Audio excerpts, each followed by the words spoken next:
Marcus Chen pressed his face against the cold metal bars of his cell, watching the alien guards shuffle past in their elaborate ceremonial armor. 3 months he had been trapped in this nightmare circus, performing like a trained animal for the entertainment of the Zephyrian elite.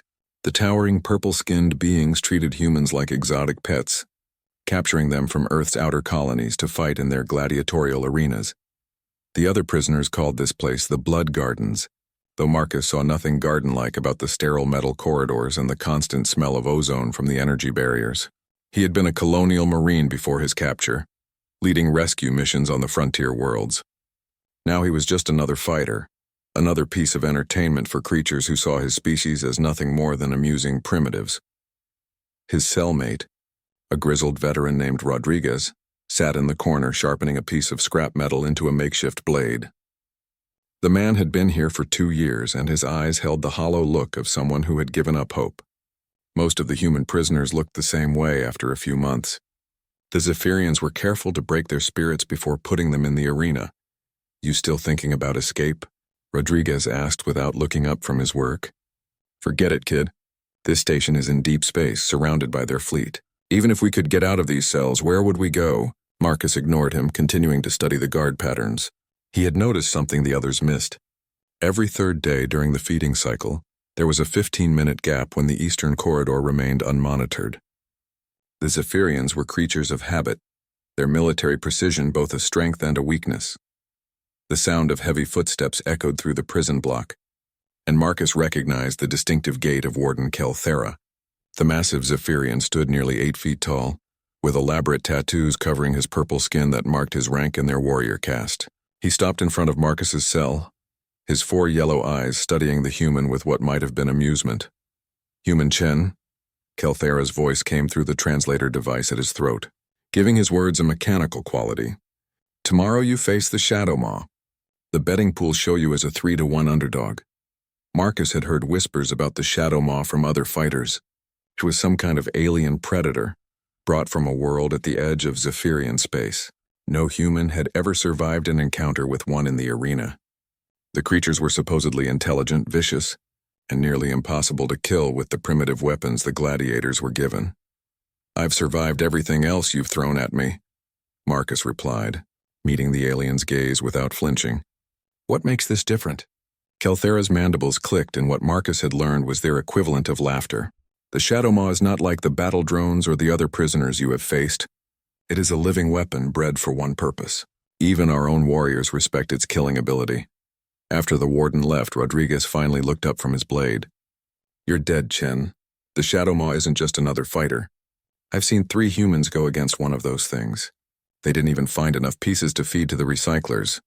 But Marcus wasn't listening to the defeatist talk. His mind was already working on a plan.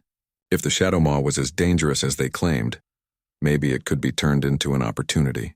The Zephyrians were arrogant, convinced of their superiority over both humans and the creatures they captured. That arrogance might be their downfall. That night, as the artificial lights dimmed to simulate nighttime, Marcus lay on his narrow bunk and thought about his sister Sarah back on Earth.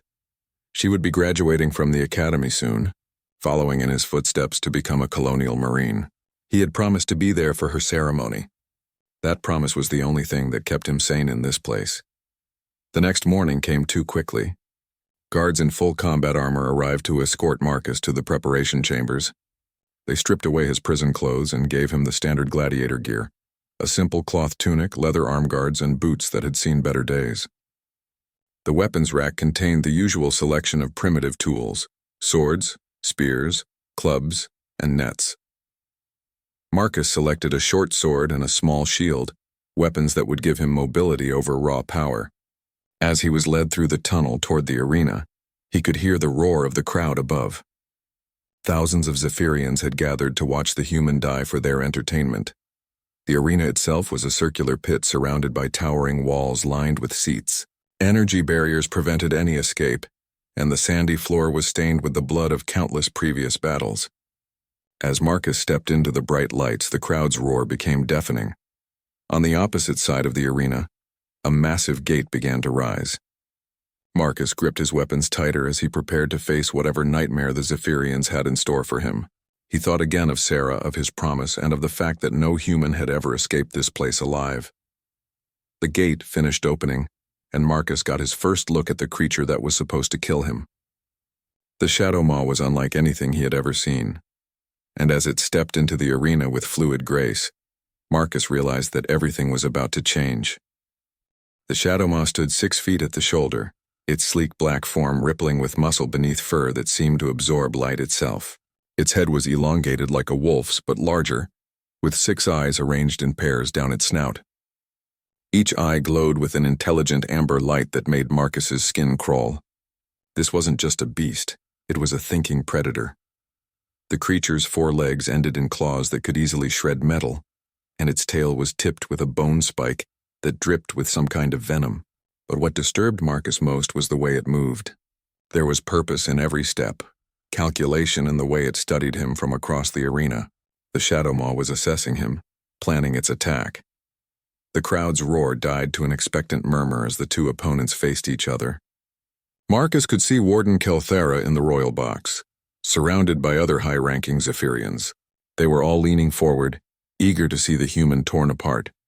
The Shadow Maw began to circle, and Marcus turned to keep it in sight. He had fought many dangerous creatures during his time as a colonial marine, but this was different. Those had been wild animals acting on instinct. This creature was studying him, looking for weaknesses, planning its approach. Marcus noticed something else. The creature's breathing was labored, and there were old scars across its flanks. This Shadow Maw had been fighting in arenas for a long time. It was as much a prisoner as he was, forced to kill for the entertainment of beings who saw it as nothing more than a weapon. The attack came without warning. The Shadow Maw launched itself across the arena with impossible speed. Its claws extended and jaws opened to reveal rows of crystalline teeth. Marcus barely got his shield up in time, the impact sending him rolling across the sand. The creature's claws left deep gouges in the metal surface of his shield.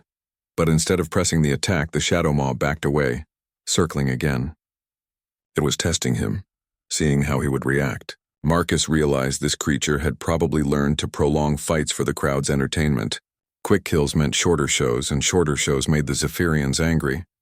Marcus feinted left and rolled right, bringing his sword up in a defensive position. The Shadow Maw's head tilted, almost like it was nodding approval at the move. There was definitely intelligence there, more than the Zephyrians probably realized. The next exchange was faster. The Shadow Maw came in low, trying to sweep Marcus's legs with its tail while snapping at his torso. Marcus jumped over the tail and brought his sword down, but the creature twisted away with liquid grace. They separated again, both breathing hard. That's when Marcus noticed something crucial. The Shadow Maw's collar wasn't just for show. It was a control device. He could see the faint blue glow of energy circuits running through the metal band around the creature's neck.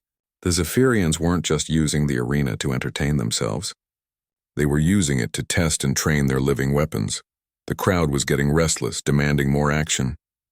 Marcus could hear Kelthera's voice booming through the arena's sound system, probably commenting on the fight for the entertainment of the spectators. But Marcus was focused on the Shadow Maw's eyes.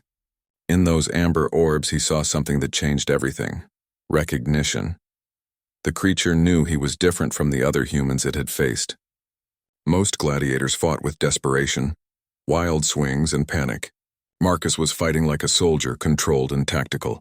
The Shadow Maw was responding to that, treating him like an equal rather than prey. Marcus made a decision that would have seemed insane to anyone watching. He lowered his sword and spoke directly to the creature. "You're tired of this too, aren't you?" he said quietly, knowing the Shadow Maw's enhanced hearing would pick up his words even over the crowd noise. "How long have they been making you kill for them?" The Shadow Maw's head tilted again and its eyes narrowed. For a moment, the arena fell silent as both predators studied each other. Then the creature did something that made the crowd gasp in surprise. It sat back on its haunches almost like a domestic dog. Warden Kelthera's voice crackled over the speakers, clearly agitated. The Shadow Maw was supposed to be killing the human by now, not having a conversation with him. Marcus could see guards moving toward the arena floor, probably preparing to use shock prods or other control devices to force the fight to continue. But the Shadow Maw had made its own decision. It looked up at the royal box where Kelthera sat, and its lips pulled back in what could only be described as a snarl of pure hatred. The creature had intelligence, memory, and apparently the capacity for revenge. Marcus saw his opportunity. The Zephyrians had made a crucial mistake in underestimating both him and the Shadow Maw. They thought they were watching a simple execution, but what they had actually created was something far more dangerous.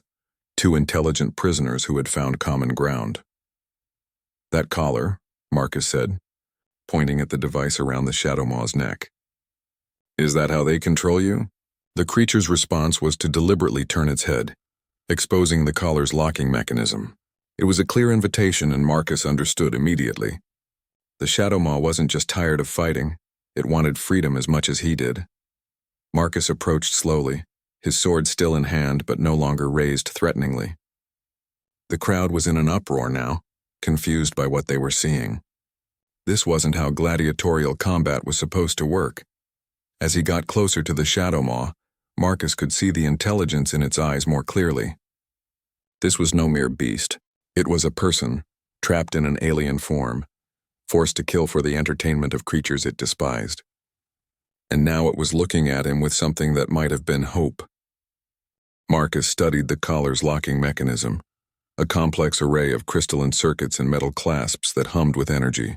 The device was clearly designed to deliver pain or worse if the Shadow Maw disobeyed. He could see burn marks in the creature's fur where the collar had activated before. The crowd's confusion was turning to anger. Zephyrians had paid good money to see a human die, not to watch some kind of interspecies peace treaty. Guards were flooding into the arena now, carrying shock weapons and neural disruptors. They had maybe 30 seconds before the situation was taken out of their hands. Marcus made a quick decision. His sword might not be much against Zephyrian technology, but the collar was designed to contain the Shadow Maw, not to withstand an external attack. He raised his blade and brought it down on the weakest point he could see, where the energy circuits met the primary locking mechanism. Sparks flew as metal met crystal, and the Shadow Maw flinched as electricity coursed through the collar. But Marcus didn't stop. He struck again and again, ignoring the shock feedback that was numbing his hands. The collar's humming grew louder, more erratic. The first guard reached them just as the collar finally shattered, pieces of metal and crystal scattering across the arena sand. The Shadow Maw's reaction was immediate and terrifying. Years of suppressed rage and pain erupted in a roar that shook the arena walls. The creature turned toward the approaching guards with murder in its 6 eyes. What happened next would be talked about in Zephyrian military academies for generations. The Shadow Maw moved like liquid death, covering 20 feet in a single bound. Its claws ripped through the first guard's armor like it was made of paper, and its jaws clamped down on the second guard's weapon arm with a sound like breaking tree branches. More guards poured into the arena, but they were facing something they had never encountered before. A Shadow Maw fighting with purpose rather than just following commands. The creature's movements were precise, calculated, designed to cause maximum damage while conserving energy. This wasn't the mindless beast they had expected. Marcus found himself fighting alongside the alien predator, his sword finding gaps in Zephyrian armor, while the Shadow Maw dealt with the heavily armed guards. It was the strangest partnership he had ever experienced, but it worked. The creature seemed to understand tactical cooperation, covering Marcus's blind spots while he provided distractions for its attacks. The arena had descended into chaos. Spectators were screaming and trying to flee while security forces struggled to contain what had become a full-scale riot. But Marcus wasn't thinking about escape yet. He was thinking about the other prisoners still trapped in the cells below. The Shadow Maw seemed to read his thoughts. After the last guard in the arena had been dealt with, the creature looked directly at Marcus and then toward the tunnel that led back to the prison levels. Its meaning was clear. They weren't leaving anyone behind. Together, they fought their way through the corridors beneath the arena. The Shadow Maw's knowledge of the facility's layout was impressive, probably gathered during years of being moved between cells and training areas. It led Marcus through service tunnels and maintenance shafts that the guards had forgotten to secure. The first cell block they reached contained a dozen human prisoners, all of them staring in shock as Marcus and his unlikely ally burst through the security doors. Rodriguez was among them, his makeshift blade forgotten as he watched the Shadow Maw tear through the electronic locks with surgical precision. "Chen, what the hell is that thing?" Rodriguez demanded, backing away from the creature.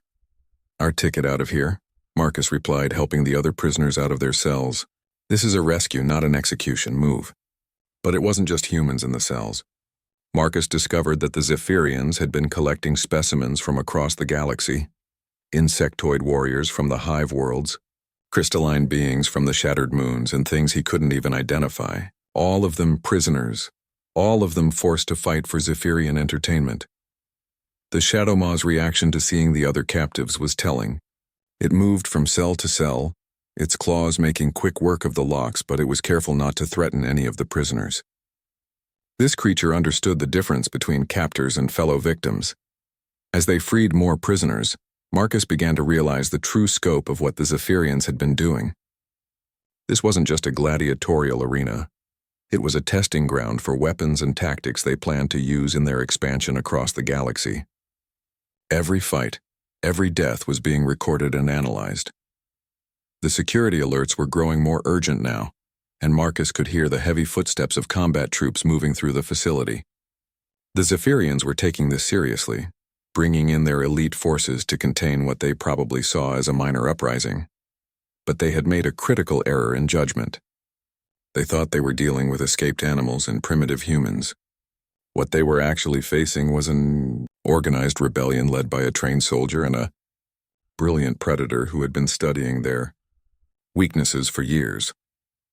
The Shadow Maw led them to an armory that the guards had apparently forgotten about in their panic. Inside, Marcus found real weapons, energy rifles, plasma grenades, and combat armor designed for various alien species.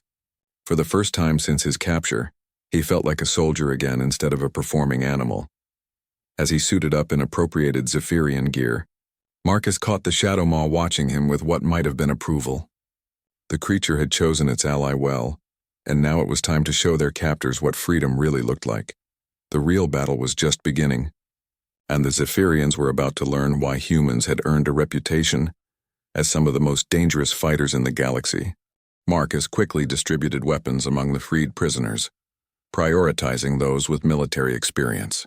Rodriguez proved surprisingly capable with a Zephyrian plasma rifle, while a former pilot named Hassan took charge of coordinating the alien prisoners who were unfamiliar with the technology. The Shadow Maw had vanished for several minutes, leaving Marcus wondering if the creature had abandoned them. But it returned carrying something in its jaws, a datapad that it had apparently stolen from a dead guard. The creature dropped it at Marcus's feet and made a series of complex vocalizations that somehow conveyed urgency. Hassan, who had been a communications officer before his capture, managed to activate the device. The screen displayed a schematic of the entire facility, including sections that Marcus hadn't known existed. Most importantly, it showed the location of the main computer core and the communication array. "If we can reach the communications center," Hassan said, studying the layout, "we might be able to send a distress signal to the colonial fleet. My unit was operating in this sector before I was captured." The Shadow Maw seemed to understand their conversation. It moved to the datapad and used one claw to point at a specific corridor on the map, a route that would take them through the facility's industrial sections, avoiding the main security checkpoints where Zephyrian forces were undoubtedly massing. Marcus was beginning to realize that this creature's intelligence was far beyond what anyone had suspected. It wasn't just smart for an animal, it was smart, period. The Shadow Maw had been observing and learning during its captivity, gathering information that it was now using to help plan their escape. The journey through the facility's lower levels revealed more about Zephyrian operations than Marcus had ever wanted to know. They passed laboratories where alien specimens were being dissected and studied, workshops where captured technology was being reverse engineered, and holding areas filled with more prisoners than he had imagined possible. At each location, the Shadow Maw would pause and look at Marcus expectantly. The creature clearly wanted to free every prisoner they encountered, and Marcus found himself agreeing despite the tactical complications. This wasn't just about their own escape anymore. It was about shutting down the entire operation. The liberated prisoners formed a growing army as they moved through the facility. Many of them possessed skills and knowledge that proved invaluable. A group of insectoid engineers showed them how to disable Zephyrian security systems. while crystalline warriors shared tactical information about their captors' weaknesses. But it was the Shadow Maw that proved to be their most valuable asset. The creature seemed to know exactly where every guard post, camera, and sensor was located. It guided them through blind spots in the surveillance network, with a precision that suggested months or years of careful observation. When they finally reached the communications center, they found it heavily defended. 2 squads of Zephyrian elite troops were stationed outside, equipped with heavy weapons and powered armor. A frontal assault would be suicide, even with their growing numbers. The Shadow Maw studied the situation for several minutes, then did something that surprised everyone. It began to howl, not the angry roar they had heard in the arena, but a complex series of vocalizations that echoed through the facility's corridors. Marcus was about to ask what the creature was doing when he heard an answer. Another howl from somewhere else in the facility. Then another and another. The Shadow Maw wasn't alone. There were others of its kind imprisoned here, and it was calling to them. The effect on the Zephyrian guards was immediate and terrifying. These soldiers had probably never heard multiple Shadow Maws communicating before, and the sound clearly triggered some deep-seated fear response. They began to back away from their posts, looking around nervously for threats that weren't there. That's when Marcus realized the true genius of the creature's plan. The Shadow Maw wasn't just calling to its own kind, it was using psychological warfare against their captors. The Zephyrians had created these creatures to be their ultimate weapons, but they had never considered what would happen if those weapons turned against them. Using the confusion as cover, Marcus led a strike team into the communications center, while the Shadow Maw created a diversion. The facility's main computer contained everything: prisoner records, experimental data, communication logs, and most importantly, the location of other Zephyrian installations. Hassan worked frantically to establish contact with the colonial fleet, while Marcus downloaded as much data as possible. What he found in the files made his blood run cold. The Zephyrians weren't just capturing humans and aliens for entertainment. They were studying Earth's defenses, preparing for a full-scale invasion. The gladiatorial games were just a cover for something much more sinister. Every human fighter who had died in the arena had been subjected to extensive medical and psychological analysis. The Zephyrians were building a database of human capabilities, weaknesses, and tactical responses. But they had made one crucial error. They had underestimated human adaptability and the capacity for forming alliances with other species. The Shadow Maw was proof of that, a creature that had been designed to kill humans but had instead chosen to work with them. As Hassan finally established contact with a colonial fleet patrol ship, Marcus heard the sound of heavy combat from elsewhere in the facility. The other Shadow Maws had apparently responded to the call, and the Zephyrians were discovering what it meant to face their own weapons in an uncontrolled environment. Colonial Fleet. This is Lieutenant Hassan aboard Zephyrian Facility Designation Unknown, Hassan transmitted. We have multiple human prisoners and critical intelligence about planned invasion of Earth. Request immediate assistance. The response came quickly. Hassan, this is Captain Morrison aboard the CNS Defiance. We've been searching for you for 6 months. Maintain position and prepare for extraction. Marcus felt a surge of hope, but he knew their troubles weren't over. The Zephyrians wouldn't let them leave easily, and there was still the question of what to do about all the other prisoners they had freed. Some of them had been captive for years and had no homes to return to. The Shadow Maw appeared at his side, its amber eyes reflecting the glow of the computer screens. The creature had brought something else, a young Shadow Maw barely half the size of an adult, with the same intelligent eyes but none of the scars that marked years of forced combat. Marcus understood immediately. This wasn't just about escape.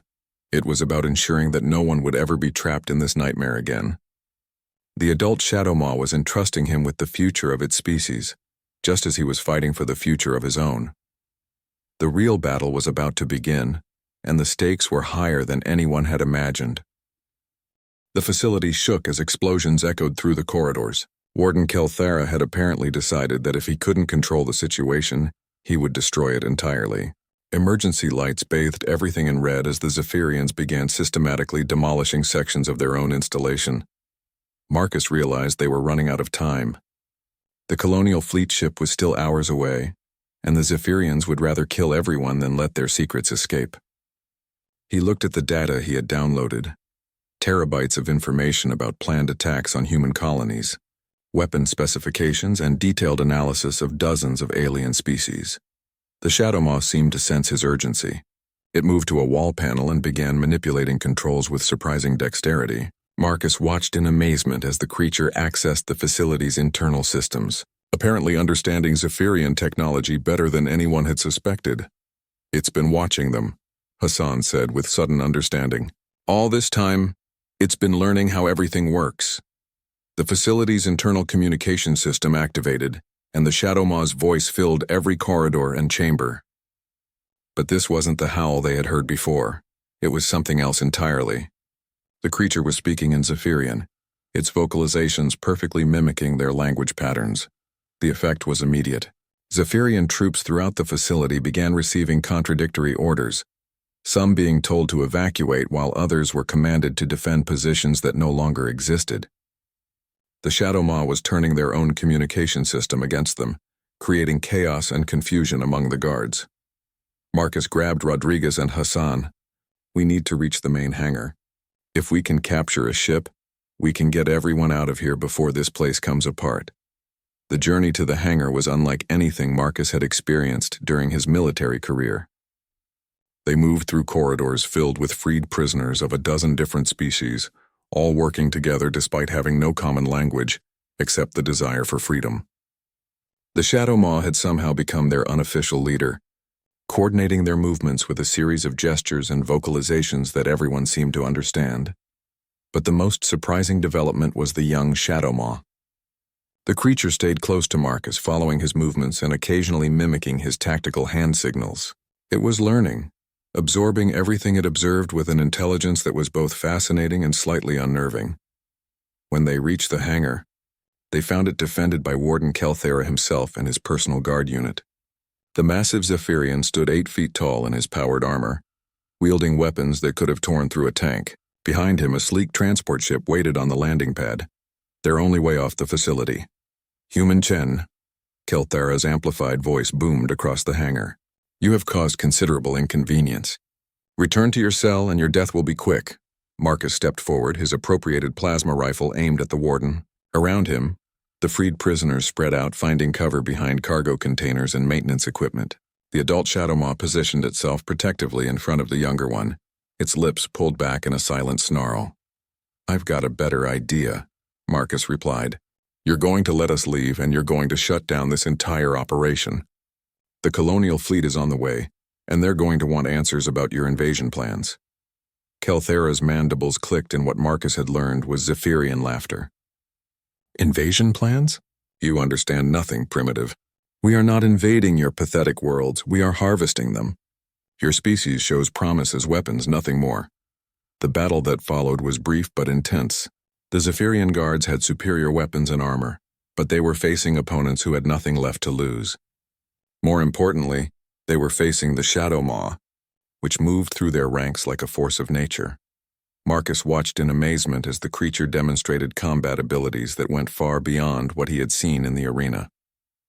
This wasn't just a predator, it was a strategist, using the hangar's layout to its advantage and coordinating with the other freed prisoners in ways that suggested a deep understanding of tactical warfare. The young Shadow Maw proved to be just as remarkable. Despite its size, it moved with precision and intelligence, staying out of direct combat but providing crucial support by manipulating the hangar's systems. It sealed blast doors to cut off Zephyrian reinforcements and activated cargo handling equipment to provide mobile cover for the prisoners. When the dust settled, Warden Kelthera lay dead at the feet of the adult Shadow Maw. The creature had torn through his powered armor like it was made of cardboard, its claws finding weak points that shouldn't have been visible to an animal. But Marcus was beginning to understand that the Shadow Maw was no mere animal. As they secured the transport ship, Hassan managed to establish better contact with the colonial fleet. "Captain Morrison, this is Hassan. We've secured a Zephyrian transport and are preparing to evacuate. But you need to know this facility is just one of many. They're planning something big." The response crackled through the ship's communication system. "Copy that, Hassan. We're detecting massive Zephyrian fleet movements throughout the sector. Whatever they're planning, it's happening soon." Marcus looked at the data pad in his hands, filled with information that could save millions of lives. But he also looked at the Shadow Maw and its young companion, creatures that represented something equally important: the possibility of alliance between species that had been taught to see each other as enemies. The adult Shadow Maw approached him, and for the first time since their partnership began, it spoke in what was recognizably broken human standard: home, gone, pack, dead, new pack, with humans. Marcus felt a chill as he realized the full implications of what the creature was telling him. The Shadow Maws weren't just captured animals. They were refugees from a world that the Zephyrians had destroyed. Their entire species had been enslaved, forced to become weapons against other victims of Zephyrian expansion. As the transport ship lifted off from the dying facility, Marcus watched through the viewport as explosions tore through the installation they were leaving behind. But he wasn't thinking about their escape. He was thinking about the war that was coming, and the unlikely alliance that might be humanity's only hope for survival. The Shadow Maw settled beside him, the young one curled between them like a bridge between two species that had found common ground in the face of extinction. Outside, the stars waited, full of dangers and possibilities that none of them could have imagined just hours before. The CNS Defiance was unlike any ship Marcus had ever seen. Captain Morrison had transformed the heavy cruiser into a mobile command center for the growing resistance against Zephyrian expansion. The hangar bays were filled with ships from a dozen different species, all refugees from worlds that had fallen to the purple-skinned conquerors. Marcus stood in the briefing room, watching as military leaders from across the galaxy studied the intelligence he had brought from the facility. The data was worse than anyone had imagined. The Zephyrians weren't just planning to invade Earth. They were preparing to systematically harvest every inhabited world in the sector. 37 different species, Admiral Chen reported, her face grim as she scrolled through the files, all analyzed, categorized, and marked for either enslavement or elimination. They've been planning this for decades. The Shadow Maw had become something of a celebrity aboard the ship. Crew members from multiple species approached it with a mixture of awe and curiosity, and the creature responded with patience that surprised everyone. It had learned to communicate using a combination of broken human standard, Zephyrian tactical signs, and its own complex vocalizations. But it was the young Shadow Maw that proved most remarkable. Within days of arriving on the Defiance, the creature had learned to interface directly with the ship's computer systems. It possessed an intuitive understanding of technology that amazed the engineering staff and terrified the security officers. It's not just intelligence, Chief Engineer Park explained to Marcus as they watched the young Shadow Maw manipulate a holographic display with surgical precision. Its brain processes information differently than ours. It can see patterns and connections that we miss entirely. Marcus nodded, thinking about what the adult Shadow Maw had told him about their destroyed homeworld. Maybe that's why the Zephyrians wanted them so badly. They weren't just looking for weapons. They were looking for living computers. The implications were staggering. If the Shadow Maws possessed natural abilities that allowed them to understand and manipulate advanced technology, they represented a strategic resource beyond anything the galaxy had seen. And the Zephyrians had tried to turn that resource into a weapon against the very species that might benefit from an alliance. Captain Morrison called a general assembly to address the growing refugee fleet. Representatives from dozens of worlds gathered in the ship's main auditorium, and Marcus found himself standing beside the adult Shadow Maw as they prepared to address the assembled survivors. "We've all lost something to the Zephyrians," Morrison began, her voice carrying throughout the ship. "Homes, families, entire civilizations. But Lieutenant Chen and his ally have shown us something important. We don't have to face this threat alone." The adult Shadow Maw stepped forward, and the auditorium fell silent. When it spoke, its words were clearer than ever before, as if constant exposure to multiple languages was rapidly improving its communication skills. "Zephyrians make weapons from all of us," the creature said, its 6 eyes scanning the assembled delegates. "Make us fight each other. But we, stronger, together." The response was immediate and unanimous. Species that had been enemies for centuries stood together in agreement. The Hive World ambassadors clicked their approval, while the crystalline beings chimed in harmonic support. Even the notoriously isolationist Voidwalkers nodded their acceptance. Marcus realized they were witnessing the birth of something unprecedented, a true galactic alliance formed not by diplomacy or trade agreements, but by shared suffering and the desperate need for survival. Over the following weeks, the alliance grew rapidly.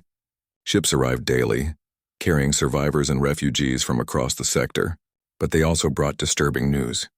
The Zephyrian advance was accelerating and their tactics were becoming more sophisticated. The young Shadow Maw had been analyzing captured Zephyrian equipment, and its findings were troubling. The purple-skinned conquerors had been incorporating biological and technological elements from each species they conquered, creating hybrid weapons that combined the best features of multiple civilizations. "They're not just destroying us," Marcus reported to the War Council. "They're absorbing us, taking our strengths and using them against the next target. Every world that falls makes them stronger." But the Alliance was developing its own advantages. The combination of human tactical thinking, Shadow Maw technological insight, and the diverse capabilities of dozens of species was creating new possibilities that none of them could have achieved alone. The adult Shadow Maw had taken on an unexpected role as a coordinator between species. Its unique perspective and growing communication skills made it an ideal intermediary for groups that had never worked together before. More importantly, its presence reminded everyone of what they were fighting for, not just survival, but the right to exist as free beings. The first real test of the Alliance came when Zephyrian scouts discovered their location. A massive fleet dropped out of hyperspace, led by a dreadnought that dwarfed even the largest Alliance vessels. The enemy had come in force, expecting to find scattered refugees and easy prey. Instead, they found something they had never encountered before: a coordinated defense involving ships and crews from dozens of different worlds, all working together with a precision that shouldn't have been possible, given their diverse technologies and communication barriers. The young Shadow Maw proved crucial in the battle that followed. Its ability to interface with multiple computer systems simultaneously allowed it to coordinate defensive maneuvers between ships that couldn't even communicate directly with each other. It became a living translation matrix, turning chaos into symphony. Marcus watched from the bridge as Alliance fighters engaged Zephyrian forces throughout the system. Human pilots flew alongside insectoid warriors while crystalline battleships provided covering fire for organic vessels that looked like living creatures, rather than constructed machines. But it was the adult Shadow Maw that provided the most shocking moment of the battle. When a Zephyrian boarding party breached the Defiance's hull, the creature didn't just fight them, it spoke to them in their own language, revealing things about their society and military structure that even their own commanders didn't know. The Shadow Maws hadn't just been prisoners on Zephyrian worlds, they had been observers, learning everything about their captors' weaknesses and vulnerabilities. And now that knowledge was being turned against the purple-skinned conquerors with devastating effect. As the battle raged on, Marcus began to understand that this was more than just another skirmish in an ongoing war. This was the moment when the galaxy's scattered peoples finally found their voice, and when humanity's greatest strength, the ability to build unlikely alliances, became the key to everyone's survival. 3 months after the first Alliance victory, the war had transformed into something no one could have predicted. The Zephyrian Empire, which had conquered worlds for centuries through divide-and-conquer tactics, found itself facing an enemy that grew stronger with each battle rather than weaker. Marcus stood on the observation deck of the newly constructed Alliance command station, watching as ships from 50 different worlds moved in perfect coordination through space. The young Shadow Maw had grown significantly, now nearly the size of its elder, and its technological abilities had evolved beyond anything the engineers thought possible. The creature had learned to network with computer systems across entire fleets, creating a communication web that allowed instant coordination between species that had never even known of each other's existence just months before. It had become the nervous system of the Alliance, connecting minds and machines in ways that revolutionized space combat. The latest intelligence reports are encouraging, Admiral Chen reported, joining Marcus at the viewport. 17 Zephyrian outposts have fallen in the past month. Their supply lines are crumbling, and we're detecting communication breakdowns throughout their command structure. But Marcus knew the real victory went deeper than military statistics. He watched as a human engineer worked alongside an insectoid technician and a crystalline strategist, all of them guided by the young Shadow Maw's intuitive understanding of complex systems. They weren't just winning battles, they were building something entirely new. The adult Shadow Maw approached, its communication skills now fluent enough to participate in detailed tactical discussions. Zephyrians sending distress signals, it reported. Homeworlds requesting immediate withdrawal. Marcus smiled grimly. The purple-skinned conquerors had built their empire on the assumption that they were dealing with primitive, isolated species. They had never prepared for the possibility that their victims might unite and fight back with combined strengths that exceeded their own. "What's the status of the rescue operations?" Marcus asked. "Successful beyond our projections," Admiral Chen replied. "We've liberated 47 prison facilities and recovered over 200,000 captives. Many of them are choosing to join the Alliance rather than return to their devastated homeworlds." The young Shadow Maw moved to a nearby control panel, its claws dancing across the interface with practiced ease. A holographic display materialized, showing the current disposition of Alliance forces throughout the sector. Every ship, every squadron, every individual unit was represented and coordinated in real time. Marcus marveled at how far they had come from that moment in the arena when he had first looked into the adult Shadow Maw's eyes and seen a fellow prisoner rather than a monster. That single act of recognition had triggered a cascade of events that was reshaping the entire galaxy. The communication system activated, and Captain Morrison's voice filled the observation deck. "All senior staff to the command center. We've received a priority transmission from Earth." When they arrived at the command center, they found representatives from across the Alliance gathered around the main display. The transmission was from Admiral Sarah Chen, Marcus's sister, now commanding the Earth Defense Force. "Marcus," Sarah's image said, her face showing a mixture of pride and amazement. "The data you transmitted has allowed us to prepare defenses that the Zephyrians never anticipated. But more than that, your alliance has inspired similar cooperation throughout human space. We're no longer just defending Earth, we're part of something bigger." The adult Shadow Maw stepped into view of the transmission pickup, and Sarah's expression shifted to one of wonder. "Is that the creature from your reports?" "This is my partner," Marcus said simply. "And these are my allies. We've learned that the galaxy is full of people who just needed someone to show them that cooperation was possible." The young Shadow Maw had been working quietly at a subsidiary console, and suddenly the main display changed. Instead of showing just the local sector, it expanded to reveal a map of the entire galaxy. Markers appeared throughout the spiral arms, indicating Zephyrian positions, Alliance forces, and something else. New signals indicating other species that were joining the growing rebellion. "Remarkable," Sarah breathed. "You've triggered a galactic revolution." Over the following hours, reports flooded in from across known space. The Zephyrian Empire was collapsing faster than anyone had thought possible. Centuries of oppressed peoples were rising up, inspired by news of the Alliance's victories, and guided by tactical information shared through the Shadow Maw communication network. But perhaps the most significant development was happening right there on the command station. Marcus watched as the young Shadow Maw interfaced directly with representatives from the newest Alliance members, establishing communication protocols that would allow instant coordination across vast distances.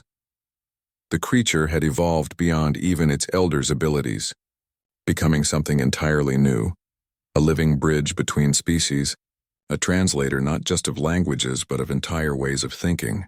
It was creating connections that would outlast the current war and form the foundation for a truly unified galactic civilization. As the reports of Zephyrian surrenders continued to arrive, Marcus found himself thinking about the promise he had made to his sister so many months ago. He had sworn to be there for her academy graduation, a promise that had seemed impossible when he was trapped in an alien prison. "Sarah," he said, addressing the transmission pickup, "I believe I owe you a graduation ceremony." His sister's smile could have powered a starship. "Actually, brother, I think I'll be graduating into something much more interesting than the Colonial Marines. The Alliance is going to need experienced officers, and I hear you're taking applications." The adult Shadow Maw moved to stand beside Marcus, and the young one positioned itself between them like a bridge connecting past and future. Around them, representatives from dozens of species worked together with an efficiency that would have been impossible without the crisis that had brought them together. The Zephyrians made one crucial mistake, Marcus said, looking out at the Allied fleet moving in perfect formation through space. They thought they were fighting separate species. They never realized they were fighting people. The young Shadowmaw's 6 eyes glowed with what Marcus had learned to recognize as contentment. The creature had found its purpose not as a weapon, but as a connector, linking minds and civilizations in ways that created strength through unity, rather than dominance through division. As the last Zephyrian stronghold fell and the news of final victory spread throughout the galaxy, Marcus understood that this was just the beginning. They had won a war, but more importantly, they had discovered something that would reshape the future. The simple truth that cooperation was always stronger than conquest, and that the greatest weapon any species could possess was the willingness to see former enemies as potential friends. The alliance had been forged in the crucible of shared suffering, but it would endure because it was built on something much more powerful than mutual defense. It was built on hope, understanding, and the recognition that diversity was not a weakness to be exploited, but a strength to be celebrated. The galaxy would never be the same, and Marcus couldn't be happier about that fact.